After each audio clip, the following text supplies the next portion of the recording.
Salam saudara-saudara yang terkasih dalam Tuhan kita Yesus Kristus.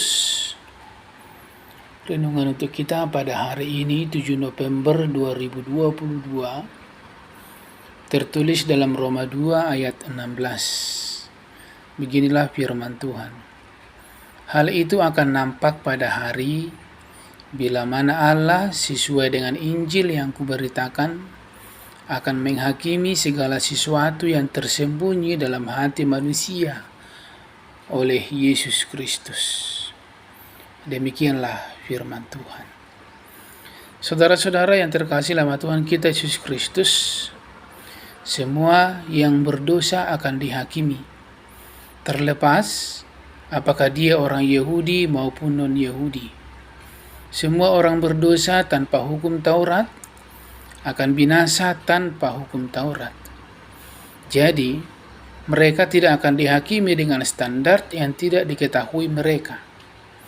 Dalam perikop ini, orang non-Yahudi tidak akan dihakimi dengan standar Taurat, sebab Taurat tidak mereka ketahui.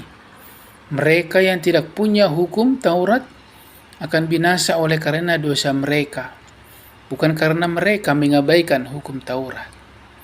Dengan demikian saudara-saudara, dalam perikop ini sebenarnya merupakan sebuah pernyataan teoritis, karena tidak satu pun manusia yang sepenuhnya mentaati hukum Taurat, sehingga tidak ada kemungkinan keselamatan melalui jalan itu.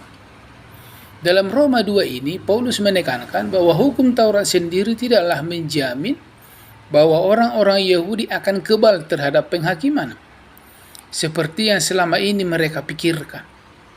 Karena persoalannya bukanlah masalah memiliki hukum, tetapi melaksanakan hukum. Prinsip yang sama juga diterapkan kepada orang-orang non-Yahudi dengan mengatakan bahwa mereka tidaklah memiliki hukum Taurat secara eksternal, namun mereka memiliki hukum Taurat secara internal.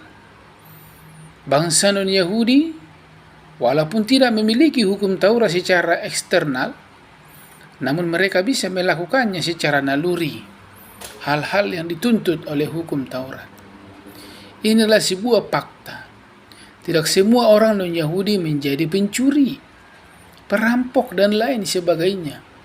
Sebaliknya ada banyak non-Yahudi yang menghormati orang tuanya, mempraktekkan kesucian, setia terhadap pasangannya, jujur dengan hukum yang mereka terima. Oleh karena itu saudara-saudara yang terkasih, jika mereka memiliki hukum Taurat dalam hati mereka, tentu ini karena Allah menciptakan mereka sebagai orang-orang yang memiliki kesadaran moral. Allah tidak menuliskan hukum-hukumnya dalam hati manusia pada waktu penciptaan, sehingga manusia memiliki beberapa pengetahuan tentang hukum Allah tersebut. Namun, di dalam hati nurani manusia terjadi pembelaan dan tuduhan, sama seperti yang terjadi dalam sidang pengadilan antara jaksa dengan pengacara, dan kelak Allah akan menghakimi semuanya yang tersembunyi di dalam hati manusia. Oleh karena itu saudara-saudara yang terkasih dalam Tuhan kita Yesus Kristus, kita tidak bisa berdalih di hadapan Allah. Inilah yang diamanatkan oleh khotbah renungan hari ini, bahwa di hadapan Allah kita tidak bisa berdalih, karena Allah sudah menyediakan segala yang perlu untuk melakukan kehendak-Nya, dan untuk itu kita memerlukan anugerah Tuhan untuk melakukan kehendak Tuhan. Dan kita tahu bahwa dalam hati manusia ada perasaan bersalah.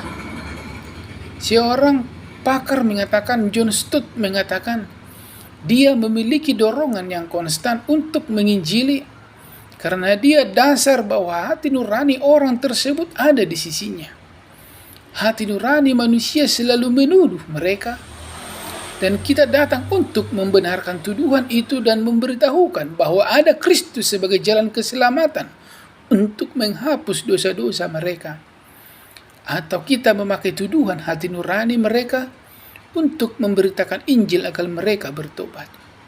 Jadi kita tidaklah sendiri ketika memberitakan Injil. Tuhan beserta kita.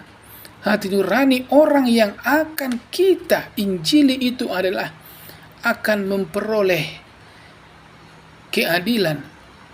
Dan sama seperti kita, Tuhan akan memberkati kita semua.